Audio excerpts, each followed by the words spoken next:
Hello everyone, ഇത് നമ്മുടെ November മന്തിൽ ഞാൻ പ്രിപ്പയർ ചെയ്യുന്ന ഓയിലാണ് കേട്ടോ. അതെല്ലാം സോൾഡ് ഔട്ട് ആയി കഴിഞ്ഞു. ഒരു നവംബർ 25 ആയപ്പോൾ തന്നെ എൻ്റെ ഓയിലെല്ലാം ഞാൻ സോൾഡ് ഔട്ട് ആക്കിയായിരുന്നു. അപ്പം നിറയെ ചെമ്പരത്തി പൂവും കേശവർദ്ധിനിയും അലോവേരയും അങ്ങനെ നമ്മൾ 20 കൂട്ടം ഹേർബ്സ് ചേർത്താണ് നമ്മുടെ എണ്ണ മുറുക്കുന്നത്. എണ്ണ അമ്മയാണ് മുറുക്കി തന്നത്. അങ്ങനെ കൊച്ചു കൊച്ചു കുപ്പിയിലേക്ക് ഞാൻ ആക്കി. ഇനി പാക്കിംഗ് ബാക്കിയാണ്. അപ്പോൾ ഇനി ഇത് പാക്ക് ചെയ്ത് നിങ്ങളിലേക്ക് എത്തിച്ച് കഴിഞ്ഞു.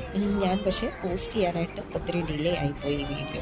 അപ്പോൾ നമ്മൾ ഡിസംബർ മന്തിൽ ഓയിലിൻ്റെ ഓർഡർ എടുക്കാൻ സ്റ്റാർട്ട് ചെയ്തിട്ടുണ്ട്. വേണ്ടവർ എന്നെ കോൺടാക്റ്റ് ചെയ്താൽ മതി. ഇത് ഞാൻ ഓയിൽ ലീക്ക് ആവുന്നുണ്ടോ ഇല്ലയോ എന്ന് ടെസ്റ്റ് ചെയ്യുന്ന ഒരു മണിക്കൂറൊക്കെ ഞാൻ ഇങ്ങനെ പേപ്പറിലോട്ട് ചെരിച്ച് വെക്കും. ഓയിൽ ലീക്ക് ആവുകയാണെങ്കിൽ ആ ബോട്ടിൽ അങ്ങ് മാറ്റുക ചെയ്യുന്നത്.